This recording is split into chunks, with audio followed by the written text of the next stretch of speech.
Bonjour à tous, c'est Jean-Marie de Swimrun France et je suis avec Thibault Allemand, chargé de mission à la Fédération française de triathlon, chargé de mission de swimrun. On s'était vu la dernière fois à Cassis, on avait fait une belle partie de swimrun ensemble, c'était super. Et c'était un peu avant les championnats du monde de swimrun à Stockholm en septembre et aussi évidemment un peu avant les championnats de France qui ont lieu à Carcassonne en septembre aussi. Donc on va tirer un petit peu, on va parler des résultats de l'équipe de France, des groupes de France. Comment as-tu trouvé l'épreuve par rapport à ton groupe? Pour le championnat du monde? Pour le championnat du monde, oui, d'abord. Pour le championnat du monde, l'équipe s'est vraiment très bien comportée. Évidemment, on a eu de beaux résultats, mais on peut déplorer évidemment les soucis de santé de deux des équipes hommes. Du coup, c'est assez frustrant parce que le résultat final n'est pas à la hauteur de l'engagement et de l'implication des athlètes qui sont vraiment beaucoup préparés, beaucoup entraînés, et qui ont vraiment donné tout ce qu'ils pouvaient pour briller. Et pour ça, c'est un petit peu frustrant, mais dans l'ensemble, on peut quand même être satisfait. C'est une belle course avec de beaux résultats et des équipes françaises qui ont de toute façon occupé les meilleures places sur les trois podiums. Donc c'était dans les trois catégories. Donc ça, pour ça, c'est très encourageant pour la suite de nos activités. Oui, on se rend compte qu'il y a quand même une belle densité parmi l'équipe de France. Et que si par exemple il y a un binôme qui n'a pas de chance sur la course, il y en a toujours un autre derrière qui fait une belle place, hein, comme Tom et puis voilà. Mathieu qui ont fait voilà, second. Tom et Mathieu qui font second et qui ont quand même tenu la dragée haute à Hugo et Max une bonne partie de la course.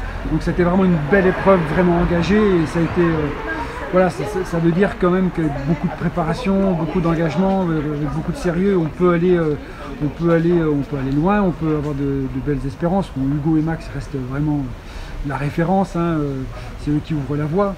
Mais en tout cas, voilà, ce sont des poissons pilotes, hein, pour les autres. Donc en effet, on a une densité de plus en plus dense, avec du niveau de plus en plus relevé et de plus en plus d'athlètes en fait qui atteignent ces hauts niveaux de performance. Donc ça, c'est vraiment très encourageant. Oui, donc on reste sur l'axe que tu as développé depuis 2-3 ans donc ça commence à porter ses fruits, ça a déjà porté ses fruits, ça va continuer à porter ses fruits. Et tu as aussi une autre casquette, c'est la casquette d'organiser les championnats de France de swimrun, exact, qui ont lieu pas si longtemps que ça après le championnat du monde, donc c'était vraiment dur pour ceux qui doublaient. Oui, en effet, bon, c'est pas moi qui organise exactement, on s'appuie, on collabore avec une épreuve existante, c'est un peu toute la difficulté de l'exercice. Néanmoins, en effet, on est porteur du projet et on accompagne l'organisateur dans leur mission de porter le championnat de France. Là, c'est vrai qu'on a été un petit peu dans la difficulté puisqu'on a eu du mal à trouver une organisation pour porter ce championnat de France. Le triathlon club de Carcassonne s'est porté volontaire pour porter l'épreuve, et c'était 2 semaines après les championnats du monde. Donc en effet, c'est assez court, c'est pas le même type d'épreuve, hein, c'est moins engagé. Malgré tout, les athlètes font la course et l'ambition, c'est quand même de la gagner.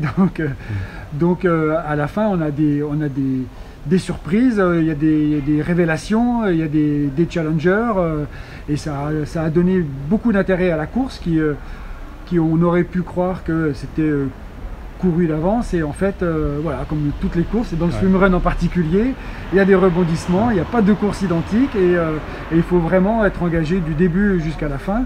Et là, on a eu une révélation avec un binôme masculin notamment qui a fait son apparition sur le devant de la scène, et ça, c'est très intéressant. Oui. Et alors donc ça va étoffer le groupe peut-être France, tu auras un vivier encore plus gros, tu auras encore plus de casse-tête pour voilà, sélectionner les gens. Merci.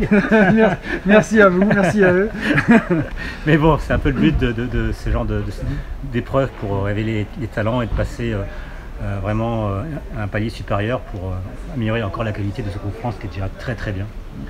En effet, bon, le championnat de France a cette vocation-là, hein, c'est de mettre de mettre en lumière déjà les organisateurs, les organisations françaises, déjà pour qu'elles s'améliorent, pour qu'on gagne en qualité, pour qu'on puisse aussi élever le niveau d'accueil sur nos épreuves, mais aussi bien sûr pour que les athlètes puissent se confronter sur des épreuves qui ont de l'intérêt, sur des épreuves engagées, des épreuves qui ont de l'enjeu.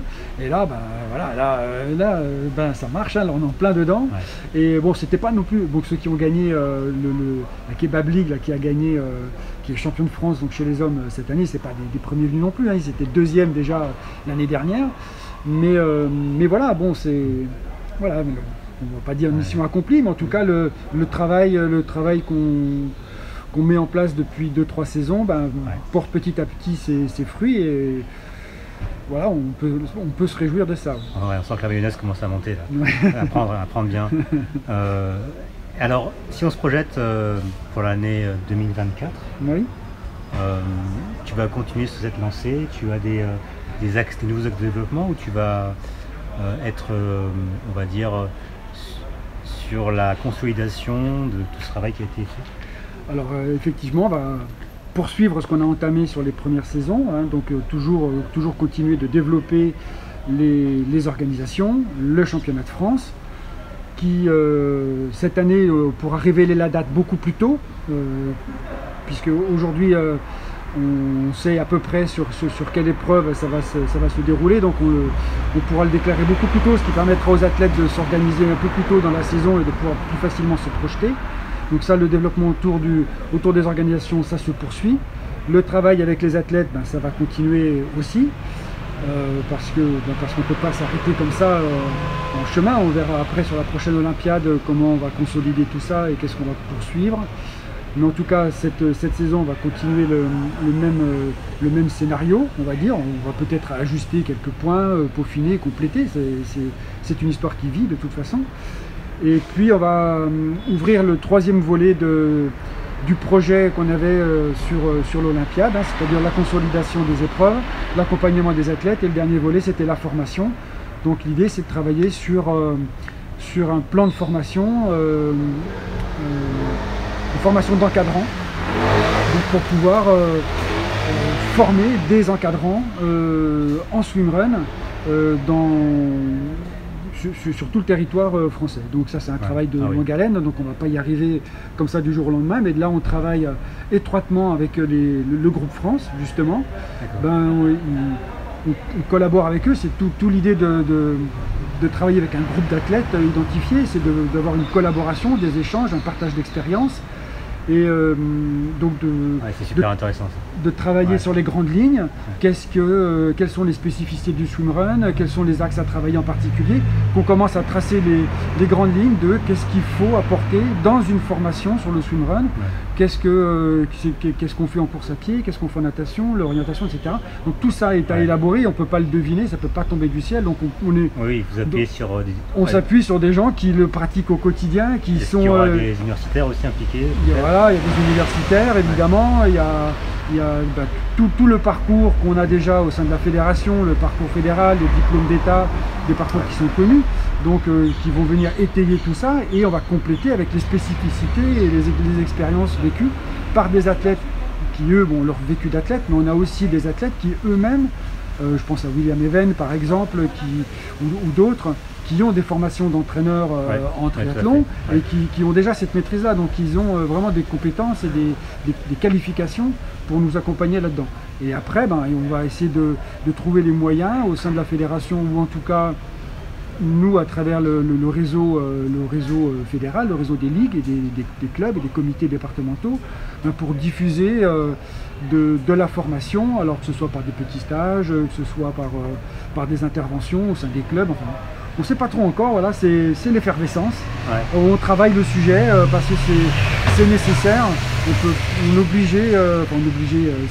C'est la suite logique, on va dire, avec les organisations, les athlètes, et maintenant, il faut développer la discipline en allant au plus près des pratiquants. Ce troisième pilier, effectivement, il manque pour l'instant.